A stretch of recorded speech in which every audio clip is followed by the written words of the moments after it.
4 minus 1 gives us 3. And 3 times 3 gives us 9. So 9 divided by 9 is just 1. But this answer is not correct.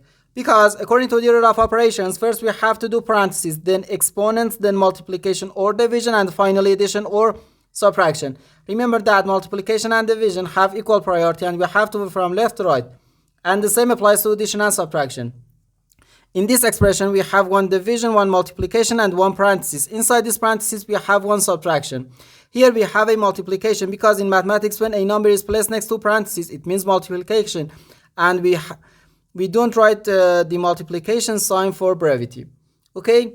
So first we have to do this parenthesis, then this division, and finally this multiplication.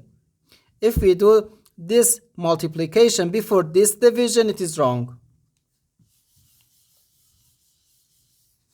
So first this parenthesis. Inside this parenthesis we have 4 minus 1, which gives us 3. So 9 divided by 3 times 3. Now we have one division and one multiplication. As I said, multiplication and division have equal priority and we have to work from left to right. So here first we have to do this division.